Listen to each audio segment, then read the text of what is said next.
Olá, tudo bem? Eu sou Gerson Costa, do jeitinho que Jesus mais gosta. Estaremos aqui falando sobre espiritualidade desfocada.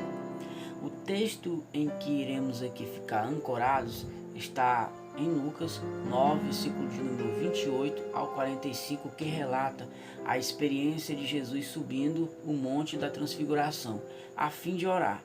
Levou consigo Pedro, Tiago e João, enquanto os outros discípulos ficaram no pé do monte. Tanto os discípulos que subiram o monte com Jesus, quanto os que ficaram no vale, não oraram. Os que subiram entregaram-se ao sono, e os que ficaram no vale travaram uma infrutífera discussão com os escribas. Desse episódio, nós podemos extrair dois tipos de espiritualidade, ambas fora de foco. A espiritualidade do monte, o êxtase, sem entendimento. Pedro, Tiago e João subiram o monte com Jesus, mas eles não oraram com Jesus, nem com Jesus. Ao contrário, eles dormiram. Eles viram milagres extraordinários, Moisés e Elias glorificado, Jesus transfigurado em glória, uma nuvem luminosa e uma voz divina reafirmando a filiação de Jesus. Eles pisaram no terreno do sobrenatural, mas estavam desprovidos de entendimento.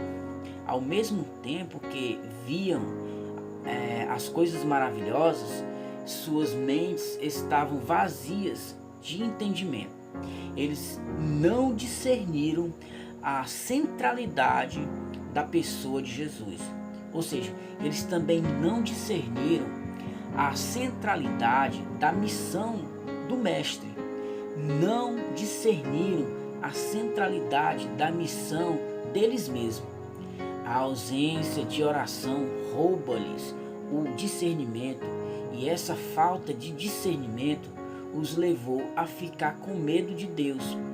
Em vez de se deleitarem em Deus, eles ficaram com medo do sobrenatural, ou seja, eles ficaram com um certo tipo de medo. Há muitos que ainda hoje buscam as coisas sobrenaturais, mas estão sem percepção espiritual. Correm atrás de milagres, mas não discernem as verdades essenciais da fé cristã. Experimentam êxtases, arrebatamentos poderosos, mas não compreendem nem mesmo os fundamentos do cristianismo.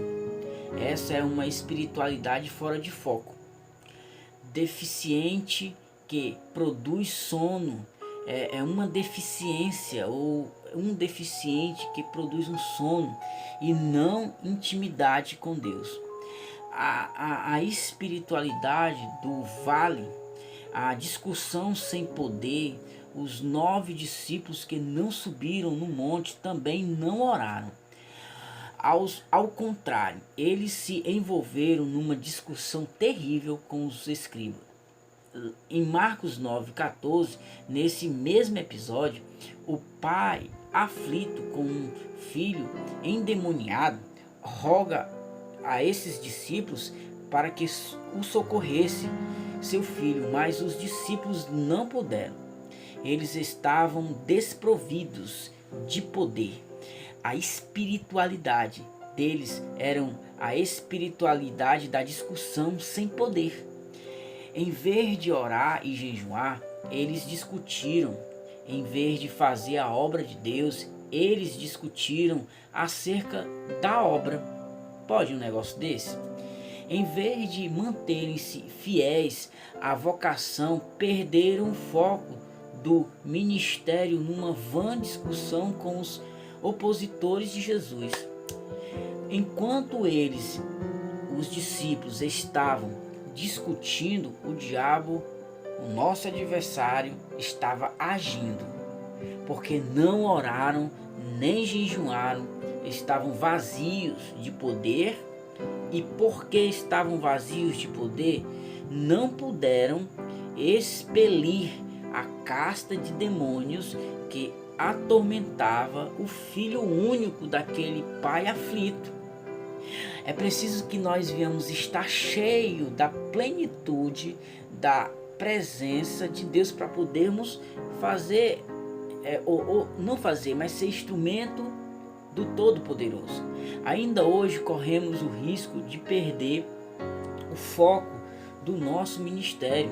Deus nos chamou para o buscarmos com todas as nossas forças e com toda a nossa alma. Oração precede a ação.